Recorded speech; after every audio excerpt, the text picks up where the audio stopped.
எல்லாருக்கும் வணக்கம். எனக்கு ரொம்ப நாளாகவே வந்து ஒரு ஒரு ஒரு விஷயம் மைண்டில் எனக்கு தோணிக்கிட்டே இருக்கும். நாங்கள் அசிஸ்டன்ட் டைரக்டராக ஒர்க் பண்ண டைம்ஸில் அந்த டைமில் வந்து சினிமா வந்து எப்படி இருந்ததுன்னா, ஒரு டைரக்டர்கிட்ட நம்ம வேலைக்கு போய் சேர்றோம். அவங்க வந்து நமக்கு பணம் கொடுத்து வேலை கற்றுக் கொடுக்குறாங்க. அந்த முறை சரியான முறை அல்லது அதில் எல்லாருமே சரியாக இருந்தாங்கன்னு சொல்ல வரல. ஆனால் அதுக்குள்ளே வந்து ஒரு டெமோக்ரஸி இருந்தது. ஒரு இயக்குனர் யாரை வேணால் சேர்த்துக்குவார், திறமையின் அடிப்படையில் சேர்த்துக்குவார், அவருக்கு பிடிச்சிருந்தா சேர்த்துக்குவார். அவர் வந்து அவங்களுக்கு ஒரு பயிற்சி கொடுப்பாரு. அவங்க ஒரு குறிப்பிட்ட காலம் வரைக்கும் அவரோட இருப்பாங்க. இருந்து அடுத்து அவங்க கதைகள் சொல்ல ஆரம்பிப்பாங்க. அப்போ அவர்களுக்கான கதையை அவங்க வாழ்க்கையிலிருந்து அவங்க சொல்றதுக்கான சுதந்திரம் இருந்தது அவங்களுக்கு. இப்போ அந்த ப்ராசஸ் ஒரு அதுக்குள்ள குறைகள் இருந்தாலும் கூட அந்த இயக்குனர் வந்து அவருக்கு யாரை வேணா சூஸ் பண்ணலாம். அவர் வேலைக்கு சேர்த்துக்கிற உதவி இயக்குனர் வந்து ஒரு எந்த சமூகத்தை சேர்ந்தவராகவும் இருக்கலாம், அவர் வந்து பணக்காரராக இருக்கலாம், ஏழையாக இருக்கலாம். இருந்தாலும் அந்த டைரக்டருக்கு அந்த சாய்ஸ் இருந்தது. அவர் சூஸ் பண்ணி அவரை ட்ரெயின் பண்ணி அதுக்கப்புறம் அவங்க போய் பண்ணுவாங்க. அதுக்கப்புறம் வந்து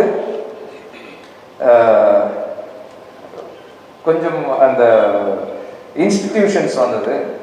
ஃபில்ம் இன்ஸ்டியூட், அப்புறம் ஃபாதர் வந்து விஸ்காம் எடுத்துகிட்டு வந்தாங்க. இப்படி இந்த எஜுகேஷனல் இன்ஸ்டிடியூட்ஸ் மூலமாக வந்து சினிமாவை படிக்கிற ஒரு பண்பு வந்ததுக்கப்புறம் அது நல்ல விஷயம்தான். ஏன்னா ஒரு சயின்டிஃபிக் அப்ரோச் அதில் இருக்குது. சினிமாவை அறிவியலாக நம்ம கற்றுக்கிறதுக்கான ஒரு வாய்ப்பு அதில் இருக்குது. அதனால வந்து அது அதிகமாகுது. அப்படி படிச்சுட்டு அதுக்கப்புறமா உதவி இயக்குனராக வேலை செய்யணும். சில பேர் வேலை செய்யாமலும் படங்கள் பண்ண ஆரம்பிக்கிறாங்க. ஆனால் வந்து இந்த சினிமா கல்வி முறை ஒரு கட்டத்துக்கு மேலே என்ன நான் ஃபீல் பண்ணது என்னன்னா, ரொம்ப எக்ஸ்பென்சிவ் ஆகிடுச்சோ அப்படின்ற ஒரு எண்ணம் எனக்கு இருக்கு. அப்போ ஃபீஸ் அதிகமாக ஒரு குறிப்பிட்ட வகுப்பை சார்ந்தவர்களும் ஒரு குறிப்பிட்ட அல்லது ஒரு சில குறிப்பிட்ட சமூகத்தை சார்ந்தவர்களும் மட்டுமே அந்த கலையை கல்வியாக கற்றுக்கக்கூடிய ஒரு சூழல் ஏற்படுது. அது எனக்கு கொஞ்சம் டிஸ்டர்பன்ஸாக இருந்தது. ஏன்னா நாளைக்கு ஒரு நான் என்னுடைய வாழ்க்கையிலிருந்து என்னுடைய கதையை நான் சொல்ல முடியும். இப்படி சினிமா கல்வி ஒரு சிலர்கிட்ட போய் சேரும்போது என்ன ஆகுதுன்னா, அவங்களோட கதைகள் மட்டும்தான் சொல்ல முடியும். அப்புறம் இப்போ என்னுடைய கதையை நான் சொல்லணும்னு நினைச்சா எனக்கு அதுக்கான ஏஜென்சி இல்லாமல் போயிடும். அவங்க தான் வந்து என் கதையை சொல்ற மாதிரி இருக்கும். அப்போ ஒரு இன்னும் 10 வருஷம் 15 வருஷம் கழிச்சு ஒரு ஒடுக்கப்பட்டவங்களுடைய ஒரு குரல் வரணும் அப்படின்னா அது வேற ஒருத்தர் மூலமா வர்றதா இருக்கும். என் கதையை நான் சொல்வதற்கான ஸ்கில் செட்ஸ் எனக்கு இல்லாமல் போயிடும். ஸோ அதை பற்றி நான் கொஞ்சம் காலமாக பேசிகிட்டே இருக்கோம். 2-3 இயர்ஸாக பேசிகிட்டு இருக்கோம். அப்புறம் ஃபாதர் கிட்ட அதை பற்றி பேசும்போது இதை வந்து பிரேக் பண்ணி ஒன்று பண்ணணும் அப்படின்னு சொல்லி பேசிகிட்டு இருக்கும்போது அப்புறம் ஃபாதரோட பேசினப்போ இந்த ஒரு இன்ஸ்டிடியூட் இப்படி ஒன்று பண்ணலான்னு சொல்லி சொன்னாங்க. ஸோ அப்படி பேசணும். இதனுடைய எண்ணம் ஐடியா என்னன்னா, தமிழ்நாட்டில் இருந்து ஒரு ஒரு 35 மாணவர்கள் 37 மாணவர்கள், ஒரு பாண்டிச்சேரியிலேருந்து 2 மாணவர்கள், இப்படி எல்லா டிஸ்ட்ரிக்ட்ஸ்லேருந்தும் ஐடியலி ஸ்பீக்கிங் எல்லா டிஸ்ட்ரிக்ட்ஸ்லேருந்தும் எடுக்கிறது.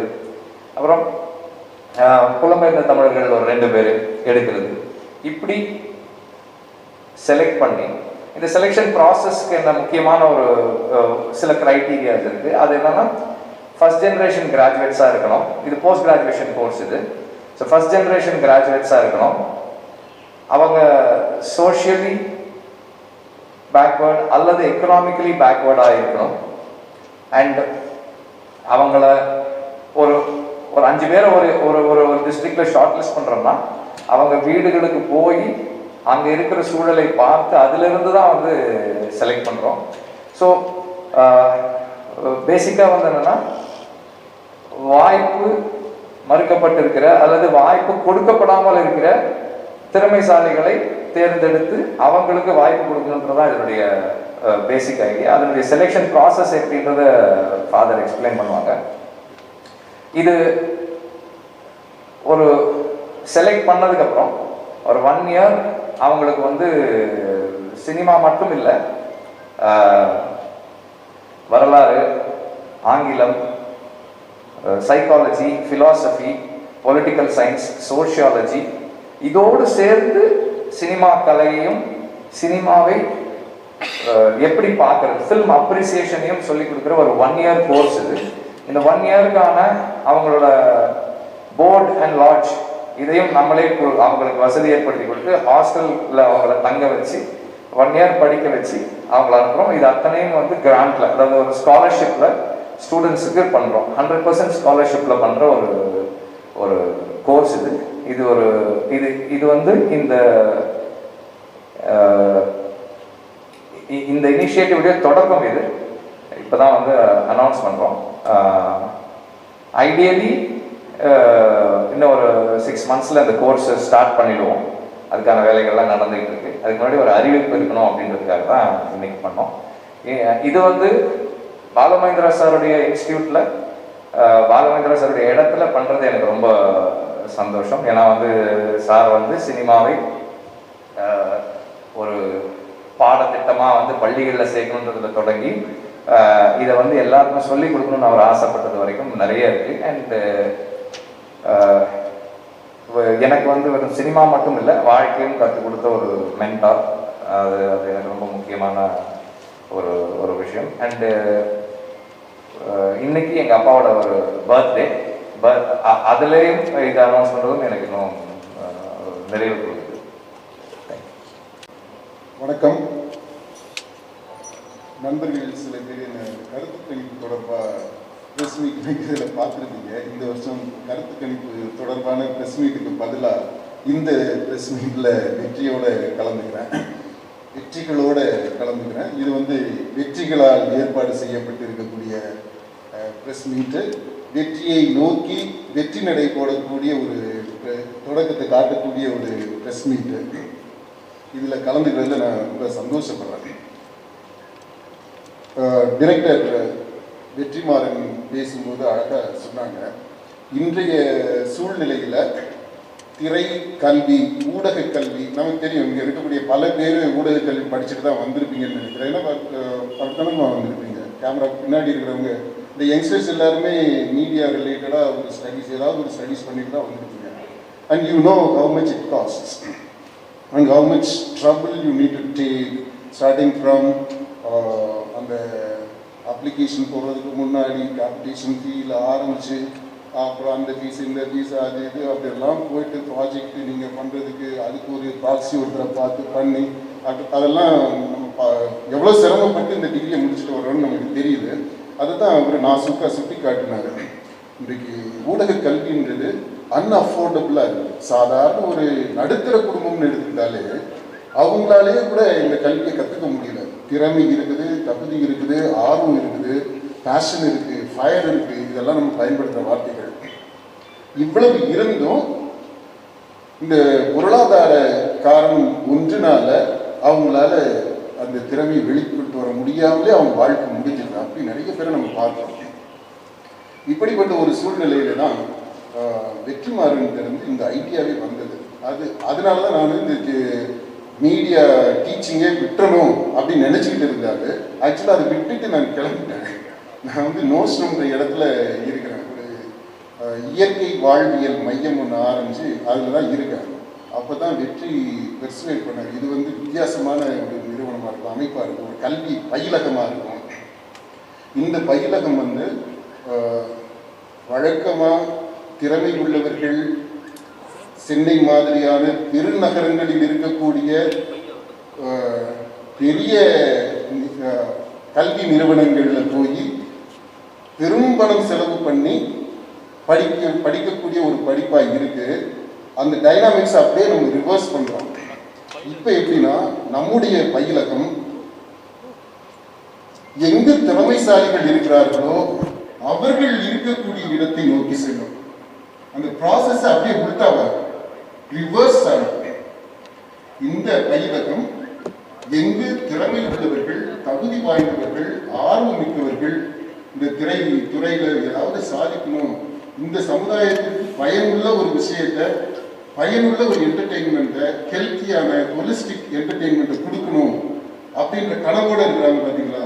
அந்த கனவு உள்ளவர்களை, கனவு காணும் இளைஞர்களை, இளம் பெண்களை தேடி இந்த பயிலகம் போகுது. தமிழ்நாட்டில் எந்த மூலை முடுக்கில் இருந்தாலும் இந்த திறமைசாலியை கண்டுபிடிக்கணும். கண்டுபிடிச்சு அவங்கள்ட்ட இருக்கக்கூடியாத நம்ம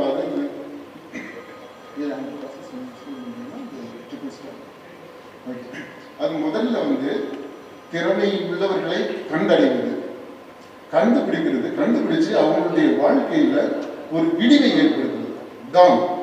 இது ஒரு மார்னிங் ஸ்டார் இருக்கு பாத்தீங்களா, விடிவெள்ளி, அந்த மாதிரி ஒரு விடிவெள்ளிய போல இந்த நிறுவனம், இந்த பயிலகம் இருக்கும். அடுத்து இந்த மாதிரி நம்ம தேடி கண்டுபிடிக்கணும் பாருங்க, அந்த திறமைசாலிகளை கொண்டு அவங்களுக்கு ஒரு கைடிங் ஸ்டார் மாதிரி, அவங்களுக்கு வழிகாட்டியாக இருந்து அவங்களுக்கு இருக்கக்கூடிய திறமைய அவங்க கண்டுபிடிச்சு அதை வளப்படுத்தி செழுமைப்படுத்தி ஒரு படைப்பாளியாக உருவாக்குறது. இந்த படைப்பாளி வித்தியாசமான படைப்பாளியா இருப்பாங்க. அதுதான் நம்முடைய இந்த பயிலகத்தினுடைய ஒரு சிறப்பு அம்சம் அப்படின்னு அவங்க வெற்றி எக்ஸ்பிளைன் பண்ணாங்க. எப்படின்னா இதுல வெறுமனே சினிமா இன்ஸ்டிடியூட்டா அப்படின்னா என்ன பண்ணுவோம், கேமரா ஃபர்ஸ்ட் எய்டு, ஒரு ஷார்ட் ஃபிலிம் பண்ணு, அப்புறம் நம்ம பசங்களுக்கு எல்லாமே இந்த பேய்க்கிறதுலாம் ஈஸியா இருக்கும் கற்பனை பண்றதுக்கு. அதனால அந்த பேயை வச்சு அல்லது ஒரு லவ்வை வச்சு ஒரு ப்ராஜெக்ட் மாதிரி ஒன்று பண்றது, ஒரு ஷார்ட் ஃபிலிம் பண்ணிட்டா படிப்பு முடிஞ்சிருச்சு, அப்படி இருக்கு. அப்படி இல்லாம நீ உண்மையாகவே ஒரு நல்ல திரைப்படத்தை எடுக்க வேண்டும் என்றால் சினிமாவை பற்றி மட்டும் கற்றுக்கொள்ள முடியாது. அப்படி கத்துக்கிட்டா முதல்ல சினிமா பற்றி தனியா கத்துக்கவும் முடியாது. அப்படி கத்துக்கிற படிப்பு முழுமையான படிப்பாகவும் இருக்காது. நீ எந்த பண்பாட்டில் பின்புலத்தில் இருந்து வருகிறாயோ உன்னுடைய பண்பாட்டை நன்கு கற்று தெரிந்து தெளிந்து பண்பாட்டில் வேரூன்ற வேண்டும். Getting rooted in one's culture. அடுத்து இந்த பண்பாட்டோடு தொடர்புடைய இலக்கியம், பாரம்பரியம், அதை பற்றி ஒரு பரிச்சயம் இருக்கணும், ஒரு தெளிவு இருக்கணும். இப்ப நம்ம தமிழ் பண்பாடு அப்படின்னு சொன்னோம்னா சங்க இலக்கியங்களை பத்தி சொல்றோம். சங்க இலக்கியம்னா என்னன்னே தெரியாம 10 பாட்டு 8 தொகை அது என்னன்னே தெரியாம ஒரு சிறந்த பிலிம் மேக்கரா தமிழ்நாட்டில் இருக்க முடியாது. அதனால சங்க இலக்கியங்களை பற்றி நம்ம தெரிஞ்சுக்கணும், பண்பாட்டுல வேறு ஒன்று.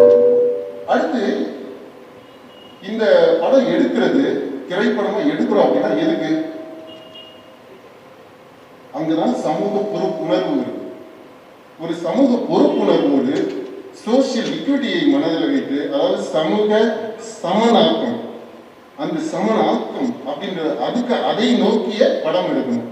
ஆனா அதே சமயத்துல இது வெறும் அவார்டு மட்டுமே வாங்கக்கூடிய படமாக எடுக்கிறதுக்கு அப்படியான பயிற்சியாக இருக்காது. இது கமர்ஷியலி சக்சஸ்ஃபுல் ஃபிலிம்ஸ், அதாவது பாக்ஸ் ஆபீஸ்ல வெற்றி பெறக்கூடிய நல்ல அதாவது ஹெல்த்தி என்டர்டெயின்மெண்ட், அப்படி என்டர்டெயின்மெண்ட் தரக்கூடிய ஒரு பயிற்சி. அப்படி அந்த பயிற்சி களமாக இந்த பயிலகம் இருக்கும். இது இரண்டாவது. மூன்றாவது ஸ்டார் அப்படின்னா இந்த மாதிரி பயிற்சி பெற்றவர்கள் முடிந்த கடைசியாக ஒரு சூப்பர் ஸ்டாராக வருவார்கள். ஃபர்ஸ்ட் ஒரு விடிவெள்ளி மார்னிங் ஸ்டார், அதான் இந்த பயிலகம் தேடி போய் அவங்களை கண்டுபிடிச்சு இங்க கொண்டு அவங்கள வழி நடத்துது. இரண்டாவது கைடிங் ஸ்டார். மூன்றாவது இவர்கள் அனைவருமே இந்த படிப்பு முடியும் போது ஒரு சமூக பொறுப்பு மிக்க சூப்பர் ஸ்டாராக இவால்வ் ஆவாங்க. அது டைரக்டராக தான் இருக்கணும்னு அவசியம் கிடையாது. ஒரு பெரிய ஒரு அனலிஸ்டா இருக்கலாம், ஒரு ரைட்டரா இருக்கலாம், ஸ்கிரீன் பிளே ரைட்டரா இருக்கலாம், ஒரு போட்டோகிராஃபரா கேமராமேனா இருக்கலாம், ஒரு நடிகராக கூட வரலாம். அது அவங்களுடைய தனித்துவத்தை பொறுத்து, இல்லை ஒரு பேராசிரியராக கூட வரலாம். இது முடிச்சுட்டு பண்பாட்டிலேயே ஆய்வு செய்யக்கூடிய ஒரு ஆய்வாளராகவும் வர முடியும், அரசியல் ஆய்வுகள் பண்ணக்கூடியவர்களுக்கு பார்த்தீங்கன்னா அந்த மாதிரியான ஆய்வாளராகவும் வர முடியும். அதனால் இது பல்துறை interdisciplinary multi disciplinary approach to the study of film making. அதனால இந்த நிறுவனத்தினுடைய இந்த பயிலகத்தினுடைய பெயர்லேயே ஃபில்ம் அண்ட் கல்ச்சர் அப்படின்னு இருக்கும், சேர்ந்துருக்கும். நீங்கள் உங்களுக்கு ஹேண்ட் அவுட் கொடுப்பாங்க, உங்களுக்கு பிடிஎஃப் வந்திருக்கலாம், அதில் பார்த்தீங்கன்னா இதுதான் இதனுடைய தனித்துவமாக இருக்கும் அப்படின்னு வெற்றிமாறன் சொன்னதுனால நான் என்னுடைய முடிவையும் மாற்றி அங்கே போய் இயற்கை வாழ்வியல் மையம்னு இருந்த ஆள் சரி இதில் இன்வால்வ் பண்ணுவோம் அப்படின்ட்டு மென்டராக இந்த அமைப்போடு சேர்ந்து இது வந்து ஒரு eventually it will have become a film making movement, a different kind of film making movement. Tamil Nadu தழுவிய சமூக அக்கறை உள்ள திரைப்படங்களை உருவாக்கக்கூடிய புதிய தலைமுறை இயக்குநர்களை, புதிய தலைமுறை ஃபில்ம் மேக்கர்களை உருவாக்கக்கூடிய ஒரு பயிலகமாக பட்டறையாக இந்த இப்போ நம்ம இன்றைக்கு தொடங்கக்கூடிய இந்த இது இருக்கும். அதனுடைய தொடக்கமாக இந்த ஒரு வருட diploma in film making, post graduate diploma in film மேக்கிங்கை நம்ம நடத்தணும். இது தொடர்பாக வேறு கேள்விகள் அதெல்லாம் கேட்டீங்கன்னா வெற்றி அவங்க சொல்றதுக்கு வாய்ப்பு. நான் வெற்றி துரைசாமி வந்து எனக்கு ஒரு 12-13 இயர்ஸாக எனக்கு பழக்கம். நான் நிறைய பேர்ட்ஸ் எல்லாம் வச்சுருக்கேன், அவர் நிறைய வச்சுருக்காரு. ஆடுகளம் வந்து எனக்கு ஒரு ஆடுகளம் படம் பார்த்தா அந்த நேரத்தில் ஒரு கிளி கிஃப்ட் கொடுத்தாரு. அப்படி தான் எனக்கு அவரோட பழக்கம். அதுக்கப்புறம் தொடர்ந்து பேசிகிட்டு இருக்கோம். இப்போ இந்த ஐடியா இருக்குதுன்னு நான் சொன்னப்போ, இப்படி இருக்குதுன்னு சொன்னப்போ இம்மீடியட்டாக அவர் என்ன சொன்னார்னா, இந்த இன்ஸ்டிடியூட் பண்ணுறதா இருந்தால் அந்த இன்ஸ்டிடியூட்டுக்கான இடம், மாணவர்களை தங்க வைக்கிறதுக்கான ஹாஸ்டல் அக்காமடேஷன் ரெண்டுமே நான் பார்த்துக்கிறேன், I will take care of இட்னு சொல்லி இமீடியட்டாக உள்ளே வந்தார். அவருக்கு இந்த இடத்துல அதுக்காக நான் தேங்க் பண்ணுறேன். ஸோ அவர் அனைவருக்கும் வணக்கம். ஒரு வெற்றிமாறன் சார் வந்து எனக்கு ஒரு நண்பர் மட்டும் இல்லை, என்னோட மானசீக குருநாதரும் அவர் தான். நான் அவரை வெளியே அட்ரஸ் பண்ணும்போது நண்பர்களுக்கெல்லாம் குருநாதன் தான் சொல்லுவேன், அது அவருக்கே தெரியாது. அவர் இந்த விஷயத்த சொல்லும்போது சினிமான்றது பல பேருக்கு கனவாகவே இருக்குது. அந்த கனவு இருக்கிற திறமைசாலிகளை ஐடென்டிஃபை பண்ணி அவங்க அந்த கனவை அச்சீவ் பண்ணுறதுக்கான முயற்சி தான் இது. இதில் ஃபாதர் வந்து மிகப்பெரிய ஆளுமை. இந்த விஷுவல் கம்யூனிகேஷன், இந்த சினிமா சம்பந்தமான கல்வியில் ஃபாதர் மிகப்பெரிய ஆளுமை. அவரோடவும் ஒரு மிகச்சிறந்த இயக்குனரோடவும் ஒன்றிணைந்து இதில் நான் ஆற்ற பங்கு சிறிய விஷயம்தான். இவங்களோட சேர்ந்து இதை ஒரு சக்ஸஸ்ஃபுல் வெஞ்சராக இதை நாங்கள் எடுத்துகிட்டு வரணும்னு நினைக்கிறோம். உங்களோட ஒத்துழைப்பும் ஆதரவும் கண்டிப்பாக எங்களுக்கு தேவை. நன்றி.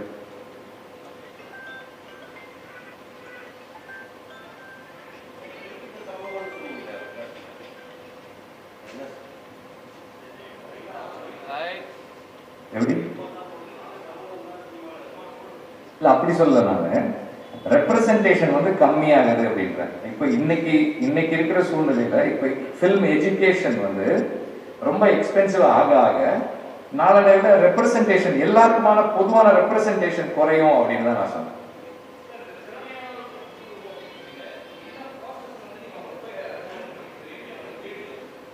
அது 5 படிநிலை இருக்குது. ஃபர்ஸ்ட் ஸ்டெப், முதல் படி என்ன அப்படின்னா, நம்ம இந்த வெப்சைட்டில் இப்போ உங்கள் மூலமாக இப்போ தமிழ்நாடு முழுக்க உலகம் முழுக்கவே இதை பற்றி செய்தி தெரிய வரும். இது தெரிஞ்ச உடனே அந்த ஆர்வம் உள்ளவர்கள் அப்ளை பண்ணுவாங்க. அது அப்ளிகேஷன் ஃபார்ம் இருக்குது, நம்ம வெப்சைட்லேயே இருக்குது. அதில் அப்ளை பண்ணுவாங்க. அதை ஒரு எக்ஸ்பர்ட் டீம், நம்ம கோர் டீம் இருந்து அதை ஸ்க்ரூட்டினைஸ் பண்ணி அதிலிருந்து ஒரு ஷார்ட் லிஸ்ட் பண்ணுவோம். அதில் உண்மையிலேயே ஆர்வம் உள்ளவங்களா என்ன, நம்முடைய க்ரைட்டீரியா இருக்குது பார்த்தீங்களா, அந்த க்ரைட்டீரியா வந்து நம்ம இதில் சொல்லியிருக்கோம். வேணும்னா அதை நமக்கு தெளிவாக எடுத்து சொல்லுவோம். ஸோ அந்த க்ரைட்டீரியா படி ஒத்து வரக்கூடியவர்களை ஷார்ட் லிஸ்ட் பண்ணிடுவோம். அது முதல் நிலை. இரண்டாவது நிலை, ஷார்ட் லிஸ்ட் பண்ணவங்களுக்கு ஒரு எழுத்துப்பூர்வமாக ஒரு தேர்வு இருக்கும். ஒரு ஆப்டிடியூட் எப்படி இருக்குது, ஆப்டிடியூட் என்னவா இருக்குது, not just aptitude but also the aptitude, அதையும் நம்ம செக் பண்ணுறதுக்காக ஒரு எழுத்துப்பூர்வமான ஒரு தேர்வு இருக்கும். அதை அடிப்படையாக வச்சு ஒரு அடுத்த லெவல் ஷார்ட் லிஸ்ட் இருக்கும். அதுக்கப்புறம் வந்து ஒரு அகடமிக்காக அவங்களுக்கு வந்து கற்றுக்கொள்வதில் எவ்வளவு ஆர்வம் இருக்குது, எவ்வளவு தெரிஞ்சிருக்கிறாங்கன்ற விஷயம் நமக்கு முக்கியம் இல்லை. தெரிந்து கொள்வதற்கு எவ்வளவு தூரம் அவங்களுக்கு ஆர்வம் இருக்குது அப்படின்றத நம்ம பார்க்கணும். கற்றுக்கொள்வதற்கு உதாரணமாக தம்பி நீங்கள் புக்கெல்லாம் படிப்பீங்களா, வாசிக்கிற பழக்கம் இருக்கா அப்படின்னு கேட்குறேன். நான் வாசிப்பேன் அப்படின்னா, சரி உங்களுக்கு பிடிச்ச ஆத்தர் யாரு அப்படின்னா ரைட்டர் அப்படி யாருன்னு கேட்டால் யோசிக்கிறேன். நான் இந்த நக்கீரன் 30 ஆண்டுகள்லாம் படிப்பேன். நான் ஜோக்குக்கு சொல்லலை, இது மாதிரி பல பேர் இந்த ஆர்வம் வந்து இந்த லெவலில் தான் இருக்கிறாங்க. ரீடிங் அப்படின்னாலே இதுதான் ரீடிங். இது தப்புன்னு நான் சொல்லலை, இது கண்டிப்பாக அவசியம். நம்ம பயிலகத்திலையும் இதெல்லாம் வாசிக்கிறதுக்கு கண்டிப்பாக சொல்லணுங்க. ஆனால் இது மட்டும்தான் வாசிப்பு அப்படின்னு நினச்சிட்டு இருக்கிறாங்க பார்த்தீங்களா. இதை தாண்டி போகணும் அப்படின்ற அந்த உணர்வு இருக்கு பாருங்க, அது இருக்கிறதா என்னன்றத நம்ம பார்க்கணும். Academic interview. அடுத்தது வந்து ஒரு ப்ரொஃபஷனலா இன்டர்வியூ. அதாவது இந்த திரைத்துறையில இருக்கக்கூடிய ஈடு கொடுக்கக்கூடிய அளவுல நம்ம இதுக்கு ஒரு இந்த பயிலகத்துக்கு ஒரு இலக்கு வச்சிருக்கிறோம், லட்சியம் வச்சிருக்கிறோம், ஒரு மோட்டோ வச்சிருக்கிறோம், தத்துவார்த்த வழிகாட்டி வச்சிருக்கிறோம். From screens to social equity அப்படின்றோம். ஸோ இதை எவ்வளவு தூரம் அவங்க இந்த தம்பியோ இந்த தங்கச்சியோ இப்படி உள்வாங்கி இதோட ஒத்து உணர முடியும் அப்படின்றத ஆய்வு செய்வதற்கு அடுத்த லெவலில் ஒரு ப்ரொஃபஷனலான ஒரு இன்டர்வியூ. ஸோ அகடமிக் ஒரு இன்டர்வியூ இருக்கு, ப்ரொஃபஷனலாக இன்டர்வியூ இருக்கு. அதுக்கப்புறம் நான் சொன்னேன் பார்த்தீங்கன்னா ஈடு தேடி போகிறது. இது எல்லாத்தையும் ஷார்ட் லிஸ்ட் பண்ணுறவங்க கடைசியாக ஒரு தோராயமாக இப்போதைக்கு எப்படின்னா ஒரு மாவட்டத்துக்கு ஒருத்தர் அல்லது ஒரு நாடாளுமன்ற தொகுதிக்கு ஒருத்தர் நம்ம இது அந்த மாதிரி. அப்போ ஒரு 30, 35, 40 பேர். அதில் ஒரு பாதி பெண்கள் இருந்தாங்கனாலும் ரொம்ப சந்தோஷம். கொஞ்சம் பேர் அரவாணிகள் இருக்கிறாங்க, அதில் ஒரு 5-10% அரவாணிகள் வர்றாங்க அப்படின்னா இன்னொரு அரவாணிகள் திருநங்கை அவங்க அது சந்தோஷம். அது நம்ம எப்படின்றது போக தான் தெரியுது. அதெல்லாம் நம்ம கரெக்டாக இத்தனை பேர் வந்துதான் ஆகணும், இத்தனை பேர் அதுக்கு மேலே வந்து இடத்த காலியாக வச்சுருப்போம் அப்படிலாம் இல்லை. எவ்வளோ பேர் வர்றாங்களோ அவங்க நம்ம இது தேர்ந்தெடுக்கணும். அப்புறம் ஹோம் விசிட், வீட்டுக்கு போய் வீட்டில் சூழ்நிலையை பார்த்து அங்கே பெற்றோர்களோட பேசி. ஏன்னா இப்போ சில சமயங்களில் எப்படி இருக்கும்னா அந்த பையன் சினிமா பண்ணணுன்றப்போ அவங்க வீட்டில் அதர் கமிட்மெண்ட்ஸ் இம்மீடியட்டாக அட்டன் பண்ண வேண்டிய விஷயங்கள் இருக்கலாம். உடனே வீட்டு ஓடி வந்துடவெல்லாம் முடியாது. அப்படிப்பட்ட சூழ்நிலைகள்லாம் இருக்கலாம். இதெல்லாம் நம்ம நேராக போய் பார்த்தோம்னா தான் தெரியும். அடுத்து பெற்றோர்கள் எவ்வளவு தூரம் இதுக்காக சாக்ரிஃபைஸ் பண்ணுறதுக்கு இந்த பையனுடைய அல்லது இந்த பொண்ணுடைய கனவை எவ்வளவு தூரம் அவங்க ஷேர் பண்ணுறாங்க, பகிர்ந்துக்கிறாங்க அப்படின்றதை நம்ம பார்க்கணும். ஸோ இதெல்லாம் நேரடியாக பார்த்து அதுக்கப்புறம் தான் நம்ம ஃபைனலைஸ் பண்ணுறோம். இந்த மாதிரி ஒரு படிநிலை. அதனால தான் இந்த ப்ராசஸுக்கே கொஞ்சம் டைம் எடுக்கும் அப்படின்னு டைரக்டர் சொன்னார். சொல்லுங்க.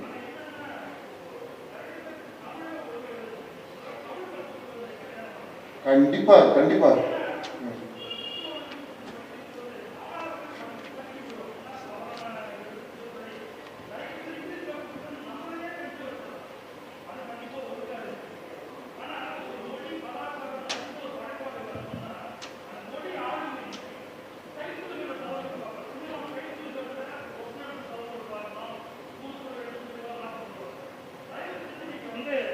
நல்ல சிறப்பான திட்டம். முதல்ல தமிழை கற்றுக் கொடுத்து அப்புறம் ஆரம்பிச்சுன்னா ரொம்ப நல்லா இருக்கும்னு நினைக்கிறேன். ரொம்ப அழகா சொன்னீங்க. இது இது இது எங்களுடைய ப்ராக்டிக்கல் ஸ்ட்ராட்டஜி இருக்குது இல்லையா. இந்த நம்ம பெடகஜியில் இந்த கல்வி முறை, நம்ம கல்வி முறை எப்படி இருக்கும் அப்படின்றதுல இது கண்டிப்பா நீங்க சொன்னது அப்படியே ஆல்மோஸ்ட் நாங்க பேசுனதை நீங்க சொன்னது மாதிரியே இருக்கு. ஏதோ ஒட்டு கேட்டுட்டீங்களோ உங்களுக்கு நாங்க பேசுற விஷயம் உங்களுக்கு வந்துருச்சு. கரெக்ட்.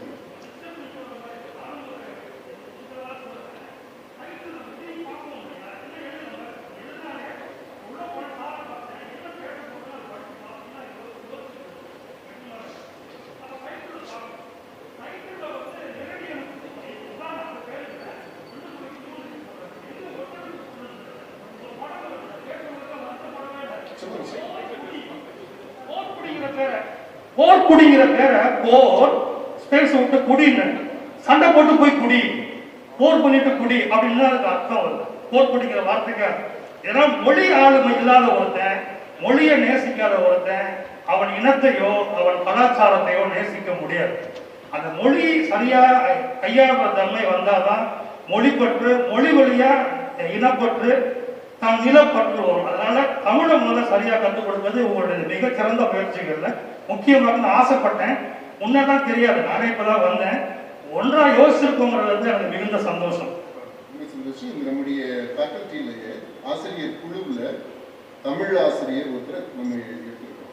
பிஹெச்டி முடித்த நல்ல ஒரு யங்கா இந்த தலைமுறையை புரிஞ்சுட்டு அவங்களோட ஒத்துணர்ந்து செயல்படக்கூடிய ஒருத்தரை நம்ம தேர்ந்தெடுக்கிறோம். தமிழ் கற்றுக் கொடுத்ததற்கு, தமிழ் எழுதுறதுக்கு பயிற்சி இருக்கு. காம்போசிஷன் அந்த காலத்தில் நம்ம ஸ்கூல்ஸில் காலேஜஸ்ல எல்லாம் இருக்கும் பார்த்தீங்களா, அந்த மாதிரியான பயிற்சி இங்கே இருக்கும். தமிழில் அவங்க ஒரு படம் பார்க்குறாங்கன்னா அப்படின்னா சினாப்சிஸ் தமிழில் எழுதுவாங்க. அது தமிழில் எழுதுனது படத்தை பற்றி மட்டும் எழுதுறதுக்கு என்ன எழுதி புரிஞ்சுக்கிட்டாங்கன்னு பார்க்கறதுக்கு இல்லை, தமிழை எப்படி எழுதியிருக்கிறான் அப்படின்றத பார்க்கறதுக்காகவும் அந்த பயிற்சி. அது கண்டிப்பாக நீங்கள் செய்யணும், ரொம்ப நல்லது நீங்கள் சொன்னீங்க.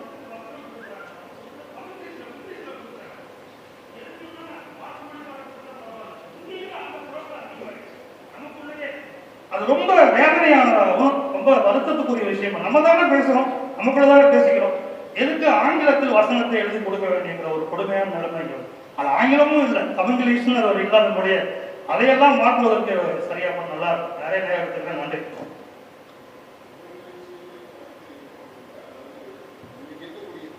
இருக்கக்கூடிய சூழ்நிலையில தமிழ்ல பேசினாலே சிரிக்கிறது மாதிரி என்ன புரியாம பேசுறாங்க அப்படின்ற அளவுல தான் இருக்கு. ஏன்னா அது நம்முடைய கல்வி திட்டம், பெற்றோர்கள், மாணவர்கள் எல்லாமே ஒரு தலைமுறையை கெட்டு போய் தான் இருக்குது.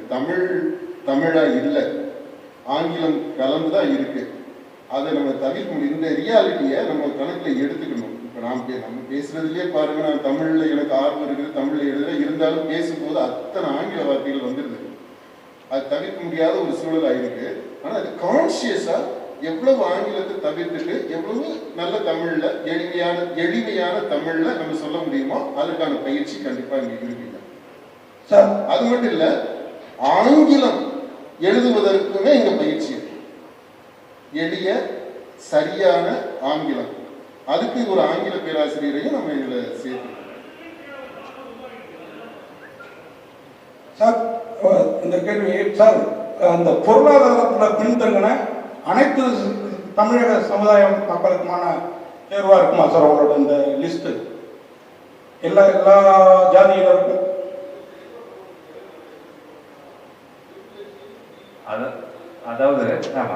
அதாவது socially and economically backward first generation graduates, அது நீங்க அண்டர்லைன் பண்ணுங்க. ஓகேவா? முதல் தலைமுறை பட்டதாரிகள் சார். அவர் சைலேஷ் துரைசாமி சார் அவர் சார், நீங்க சாரோட சொன்னதானே? இல்லை அப்பாவோட ஐஏஎஸ் அகாடமி மாதிரி இந்த அகாடமியும், நான் அவங்க ஐஏஎஸ் அகாடமிக்கு அப்புறம் தான் தமிழ்நாட்டிலேருந்து நிறைய ஐஏஎஸ் ஐபிஎஸ் ஆஃபீஸர்லாம் வந்தாங்க. அதேமாதிரி இதுக்கப்புறம் நல்ல திறமைசாலிகள் சினிமாவில் வருவாங்க அப்படிங்கிற நம்பிக்கையோட தான் வெற்றி அவர் கூட கை கோர்த்துருக்கீங்களா எப்படி? இது வந்து ஒரு நல்ல விஷயம். இது கண்டிப்பாக ஒரு இன்னைக்கு தேவையான விஷயமும் கூட.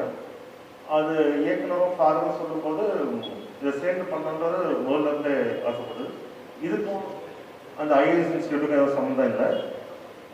அந்த மாதிரி கண்டிப்பாக இது ஒரு வெற்றிகரமான பெரிய விஷயத்தை தான் வரும். நன்றி.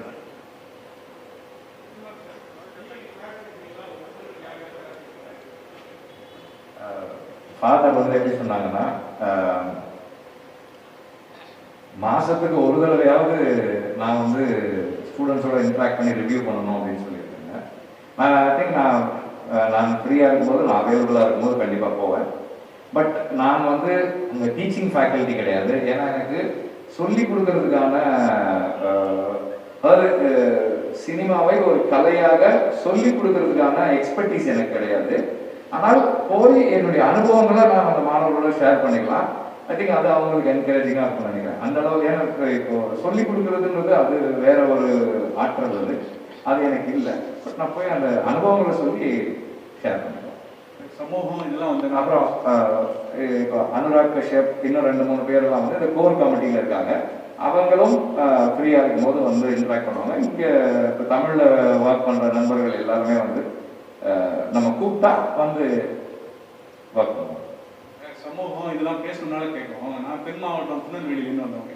இந்த தென் மாவட்டம் திருநெல்வேலியிலேருந்து வந்தேன். இந்த ஜாதி கலவரம் அதனுடைய வேதனைகள் இது அடி என்னென்ன பட்டாங்க நேரில் பார்த்தோம். சமீப கால படங்கள்ல வந்து இந்த ஜாதி வந்து அதிகமாக இருக்கு. ஒரு அசுரன் படம் வந்தால் பின்னால் வந்து திரௌபதினு வருது, கர்ணன் வந்தால் உத்தரதாண்டவன் வருது. கொஞ்ச காலமா தமிழ்நாடு வந்து ஒரு அமைதி பூங்காவா இருக்கு. இந்த மாதிரி சினிமா வந்து ஜாதி வெளியே வந்து இது பண்ணி தூண்டி பெரிய இதுவும் ஆகுமா அப்படின்னு ஒரு பயம் இருக்கு. சினிமா அந்த போக்கு வந்து சரியா? இதை பத்தி நீங்க என்ன நினைக்கிறீங்க?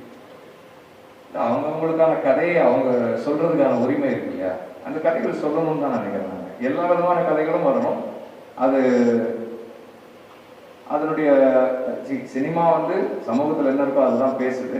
அதை பேசாமல் இருப்பதால சமூகத்தில் அது இல்லைன்றது கிடையாது. ஸோ அது அது அது ஒரு விவாதத்தை ஏற்படுத்துது இல்லையா? அது I think it's a good thing. அப்படி விவாதம் பெரிய அளவில் சென்னையில் இருக்கிறவங்களுக்கும் தெரியாது. பாதிக்கப்படுவது தென் மாவட்டங்களே வட மாவட்டங்களே அடிப்படையில் தான் பாதிக்கப்படுவாங்க. 2 தரப்பு வந்து ஈஸியாக இது வந்து 10 வச்சிங்கன்னா வெடிச்சு பெருசாகிடும். அந்த பொறுப்புணர்வு இன்னும் சினிமாக்காரர்களுக்கு உண்டாக கண்டிப்பாக பொறுப்புணர்வோடு செயல்படணுன்றது தான் இது நான் சொல்றேன். பொறுப்பு இல்லாமல் நீங்கள் அதை இது போல கதைகளை கையாளவே முடியாதுன்னு தான் நினைக்கிறேன். ஒரு குறைந்தபட்ச பொறுப்பு இருந்தால் மட்டும் அதை செய்யவே முடியும்.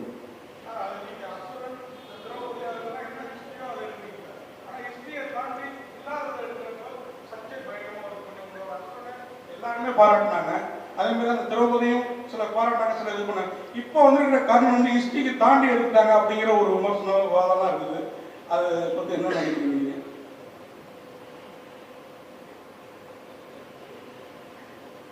இதை நம்ம ஒரு திரைப்பட விமர்சன அமர்வா இதை மாற்ற நினைக்கிறேன்.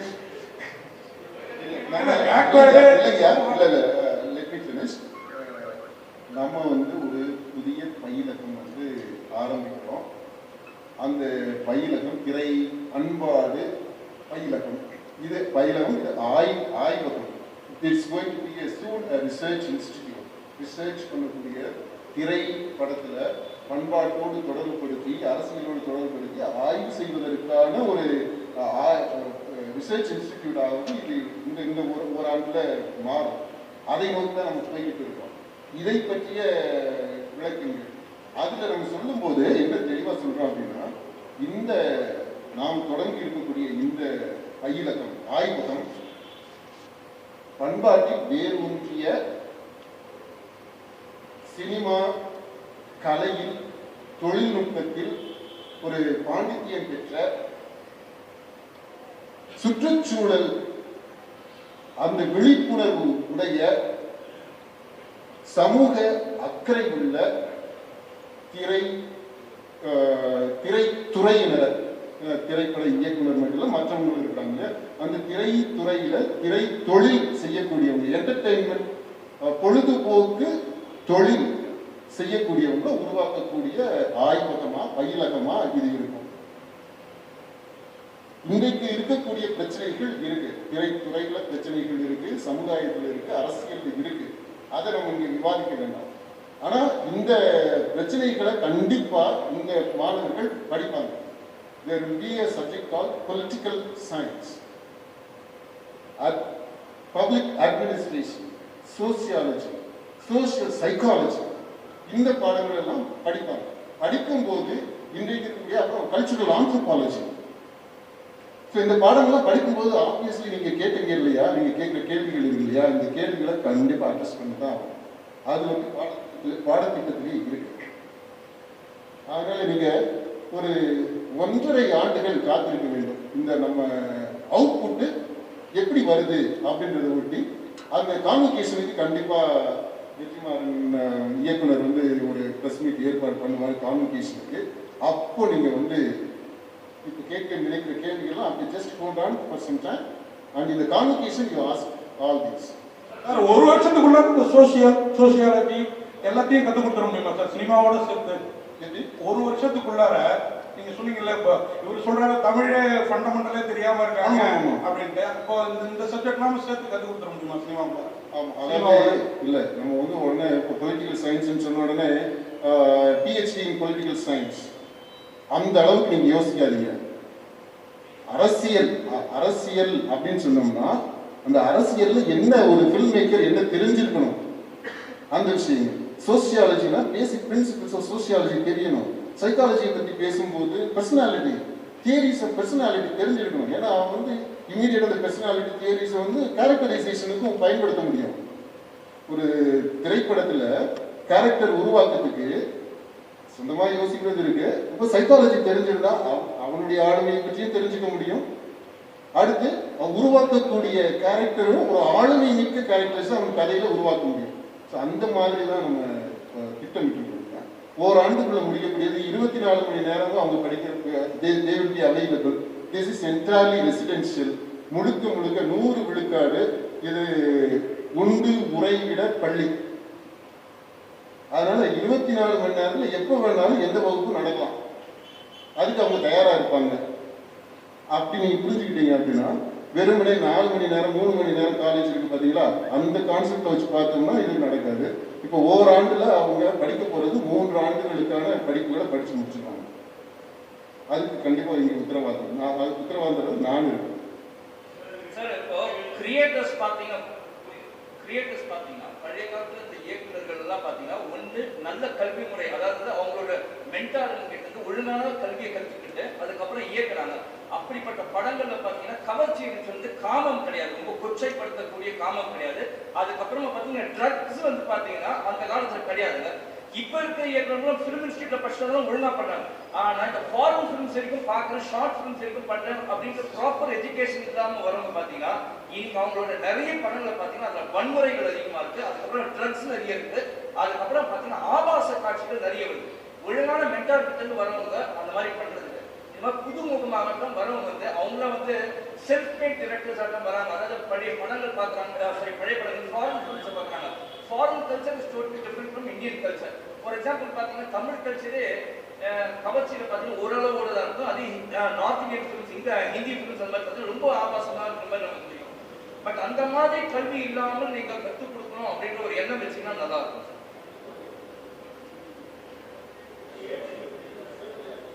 அந்த இதில் கொடுத்துருக்கு 21 to 25, 21 25 வயசு வரைக்கும் கிராஜுவேட்ஸ். எக்ஸெப்ஷன்ஸ் அது சில எக்ஸெப்ஷன்ஸ் வந்து கிராஜுவேட்ஸ் இல்லைனாலும் சேர்த்துக்குவோம். பட் ஒரு நார்ம் வந்து டிகிரி படிச்சிருக்கணுன்றது தான்.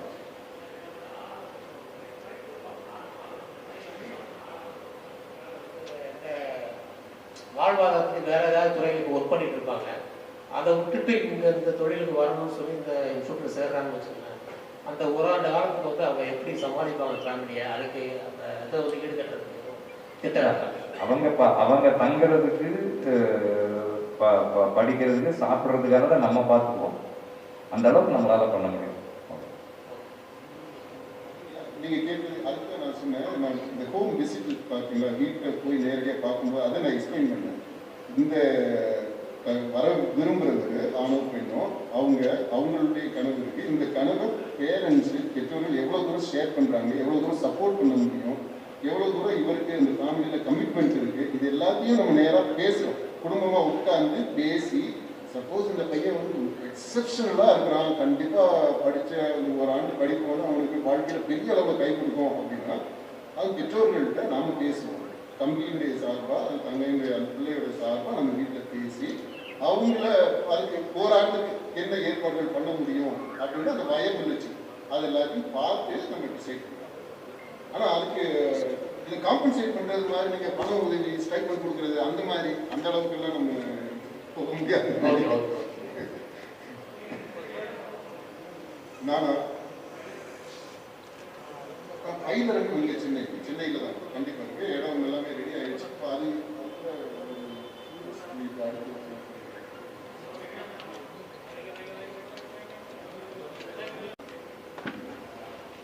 என் பேர் ஜான் ரோமியோ. 10 இயர்ஸாக ஃபிலிம் எஜுகேஷனில் இருக்கேன், ஃபேக்கல்ட்டி. மெட்ராஸ் கிறிஸ்டியன் காலேஜில் வந்து துறை தலைவராக இருந்தேன். இப்போ இங்கே சார் கூட சேர்ந்து இதில் ஜாயின் பண்ணியிருக்கேன்.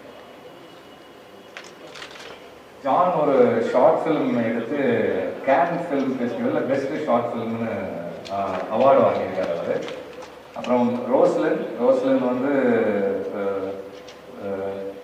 அவர் செல்வம் பாலமகேந்திர சார், அப்புறம் அவர் தொடர்ந்து கமல் சார் எல்லாருக்கும் ஸ்டில் ஃபோட்டோகிராஃபராக ஒர்க் பண்ணார். அவர் ஒய்ஃப் அவங்க. பாலமகேந்திர சார் ஸ்டுடியோ இன்ஸ்டியூட் நடத்துனப்போ அவங்க தான் ஃபுல்லாக இருந்து பார்த்துட்டாங்க, மேனேஜரியல் சைடு ஒர்க் பண்ணாங்க.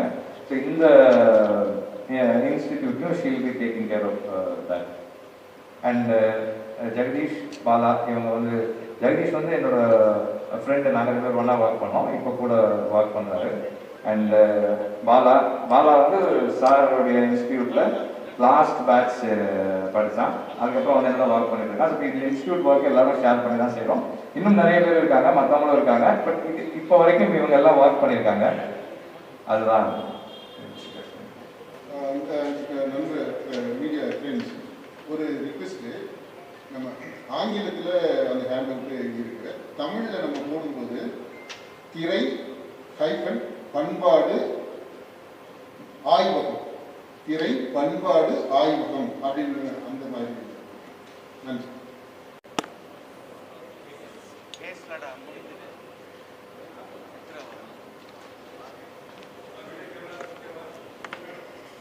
இந்த வீடியோ உங்களுக்கு பிடிச்சிருந்தா லைக் பண்ணுங்க, ஷேர் பண்ணுங்க, மறக்காம சப்ஸ்கிரைபும் பண்ணுங்க.